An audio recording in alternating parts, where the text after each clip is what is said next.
Hello and welcome to our weekly Spotlight segment. It's now my pleasure to introduce Stefanik from INHOUSE COACH. He's a life and executive coach. So, thank you, Dan. I really appreciate the opportunity to be here and chat with you about some of these perspectives that I can bring to the table for some of the people in the audience. Yeah, and you know, we just finished up an interview with a realtor I respect very much, with high regard, and someone who's been doing real estate for 25 years or so. And he said he's looking forward to hearing your feedback, and he recognizes the importance, someone with his experience recognizes the importance of a coach, and that outside perspective that you as a coach can provide. Yeah, majority of my work is working with realtors, and like you said, that outside perspective, coming in and being able to see somebody that they can't see themselves and offer a way of a new interpretation that allows them to be more effective at what they do in their day-to-day practice.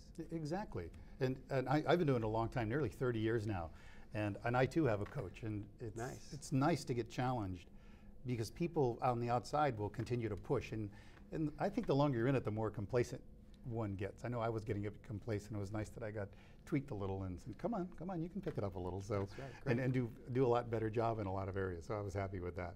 But this one's not about me, it's about you, and I want to shift to, this is your first time on our show, and I want to thank you for taking time to do so. And for the benefit of those watching, why don't you give us a little background about yourself, Steve? Well, as I mentioned, I'm an executive life coach, and I help people through transitions in their life, right? I help them get to a stage where they feel better about themselves, they're empowered to do the things that what I call their mission, their purpose, right?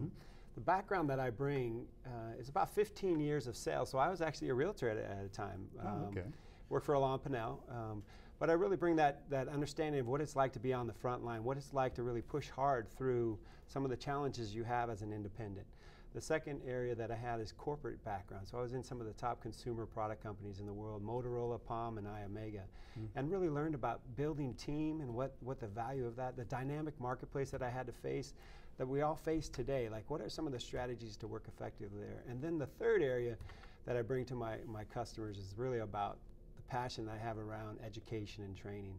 So I've been committed for the last 20 years of taking self-development, self-improvement courses.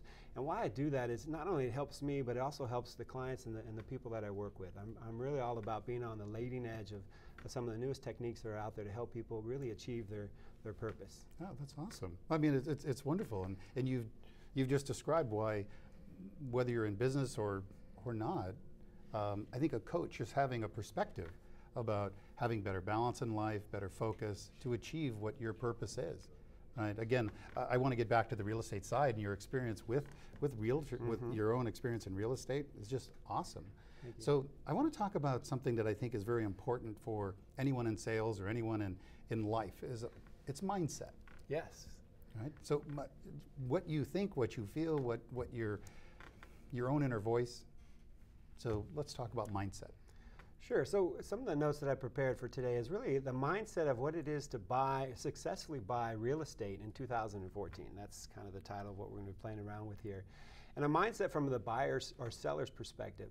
The realtors that are on the program or listening to this will have a good perspective of how to think about the challenges that some of the people that they're working with are going through. You know, moving is one of the top 5 stressors in life. Top 5 stressors. I know, I don't like it. Yeah. I don't like it at all. Well, the other ones, death of a loved one, this is how high it ranks. So death of a loved one is number 1, divorce is number 2, moving is number 3, right? Major illness is number 4, and then if job loss is number 5. Moving is 3 on the list. Right, and sometimes, you know, we think, well, we're just moving to a new neighborhood, a new house, but it's really a high stress on the body, and people have to take account that that's going to happen. But what compounds it, and this is the interesting piece, is the reason people move is because of those top 5 stressors. Divorce, death, job, marriage, right? So all of a sudden, it's not only you're moving have a stress, but you compound it with this other piece, and then even complex it a little bit more or make it more complex, is you're dealing with a lot of relationships. There's usually about 20 people associated with even transacting the deal. Then you've got your spouse, your kids, your family, your peers, your community.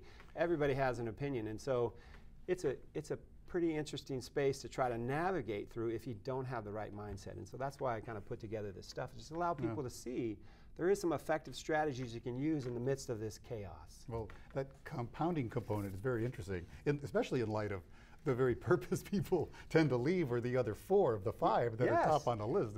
Oh my goodness. So it's very interesting that, as I said about this, but you know, let's drill down to the components and the challenges for buying and selling real estate.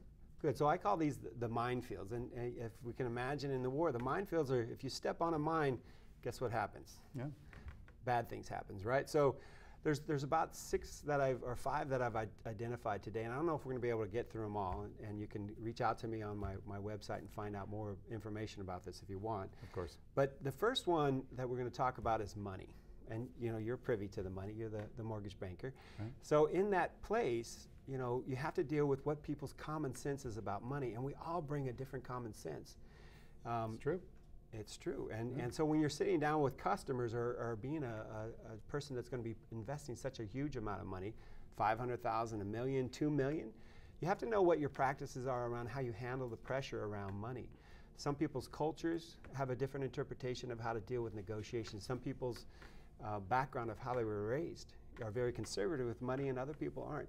So you have to sit down and really understand this minefield of money. Is it going to get in the way from you successfully purchasing the house? Very interesting. Another one. You want to know another one? Please. Sure, yeah, sure. yeah. I'll just kind of go. Do. Yeah, I'll just go right down the list if you don't mind. So the no, next I don't one. at all. We have the time. I gave more time because I knew this would be very interesting. Good. The next one is, you know, are we doing the right thing? And this is, you know, buyer's remorse. And you know, around a car, we've all purchased a car, you know, you can have second thoughts about, did I do the right thing? Can you imagine amplifying that? You know, cars today are, you know, 100,000 or 50,000 or even 20 or 10. But you can see how that provokes a lot of energy in your body. Put that up to 1 million and see what really happens. And the commitment about it. And the commitment and what it means to my thing? family and the emotions associated. Like I said, there's a lot of emotions associated because, you know, maybe it's dealing with someone that's recently been through a divorce. Yeah. So are we doing the right thing really comes into play. And so how do you center yourself in the midst of what is my story?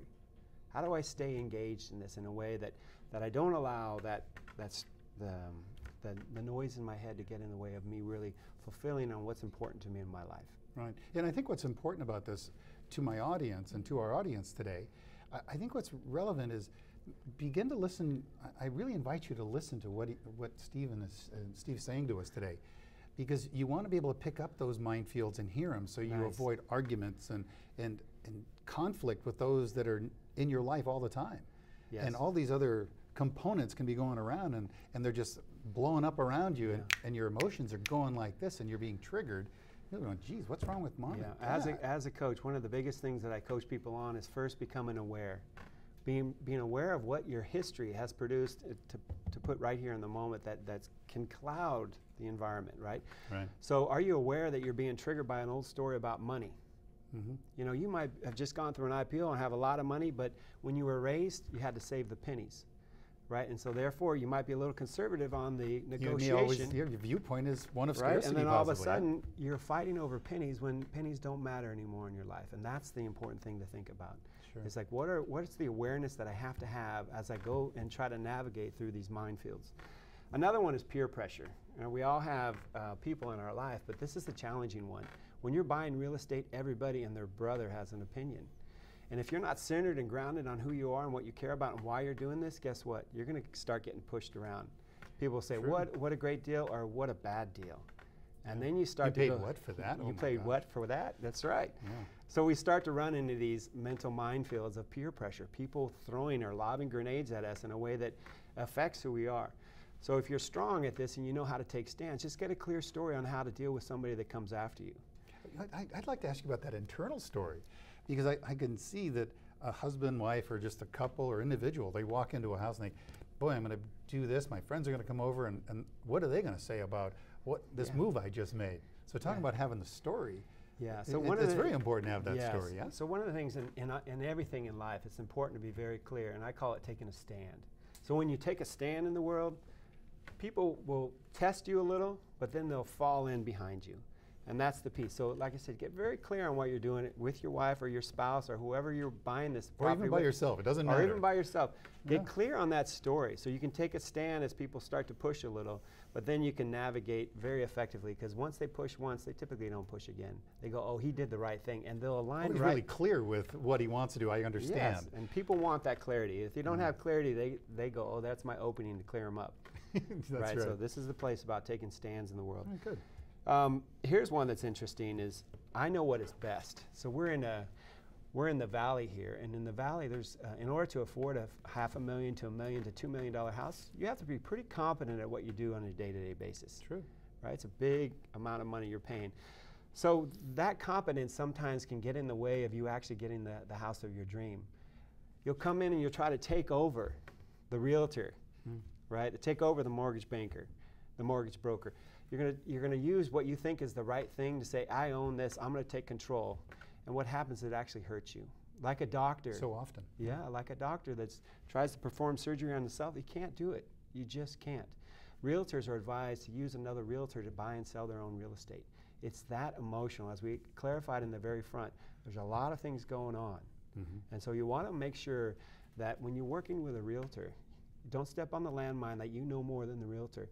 Find the right realtor to work with and grant them the authority to take care of your concerns, the things that you want to get done, and be able to center you, and how important that is. Center you when you start going crazy because of your money story or because of what other people are saying about you. Right. Very important. No, you've tagged a great one, a great topic. We could come back and do a show just on the last topic of the right selection process and actually, as I think you phrased it, relinquishing control. Because if you're afraid to relinquish control, maybe you're not working with the right professional. Exactly. And it may be a key for you to keep looking. So it's important for you to have, because it's a foundation of trust and a lot of different things. And if you feel like you're having to guide this person or guide, whether it's the realtor, the mortgage professional, matters not. But if you're not getting information and you're going, oh, aha, if you're not having aha moments, maybe it's an aha moment for you. That's right. So it's very important, yes, to have some criteria around what's important to you in terms of selecting the right realtor, right? And then when you go out and look for them, use that criteria to help you evaluate it. Have friends and family also help you assess the marketplace of realtors so you can pick the right ones. Because sometimes we're blinded by, somebody's slick tongue, so to speak, in the way they speak, right? So someone will say, no, maybe you should consider somebody else. Oh, of course. Right. Well, we were talking about, we're talking about a number of things, and I know you have some tools that will help, and maybe with the engagement we've had during this last back and forth, you've been sharing some of the tools, but I'd like to give you an opportunity. We've got a few minutes, and I do want you to talk about some of the tools in dealing with some of the things we're talking about, because we've identified a number of them. So pick a few that might stand out to you. Sure. So as we've talked about, it's a dynamic environment, right? And there's a lot of emotion, a lot of complexity, right? There's some minefields out there you got to navigate. So how do I do that, right? And that's the tools we're talking about. So one, as we've kind of hinted on, is really get clear on your story. Why are you doing this? Why is this important to you? Why is this important to your family? What are the things that you really think a house is? Because everybody has a different interpretation of house, but get really grounded on that, and then start to execute that plan. Right, so planning is always the most important thing, and I don't hear a lot of buyers and sellers talk about a plan. Yeah, they bring someone else in and they ask them to give them an interpretation of what to do. That's the wrong approach, because then you're going to start stepping on those landmines, right? So get the plan as the first one. You know, I want to add this one last one, because I don't think we're going to have time. We have to have you back on again one of these days soon to talk about these things, and I would offer this. You know, you're talking about be clear. Well, it's like, when you start feeling, what are the things that set you off and why? Exactly. Right? Because if you can get a handle on what's driving your emotions and getting them to bubble and boil, once you understand, you can include, my wife says, include me, I'll understand. Yes. So you can share with the people around, and I think the path is I call that building awareness. So when you build an awareness about who you are, right, then you're more able to cope out there. Now, there are challenges that sometimes you get so triggered that you can't control yourself, and this is where you have to enlist a support network. I know. Whether it's your realtor or a good friend. Hey, Steve, we're going to have to leave it there. You can see it's a pretty passionate area for me. It is a great subject. I hope you've enjoyed this as much as I. Steve, thanks so much for being with us today. It was my pleasure. I look forward to having you on topics like this again soon. So with that said, I hope you enjoyed our program. I hope you found it inspiring. We'll look for us next week, and on behalf of all of my guests, thanks so much for being with us today. Bye-bye.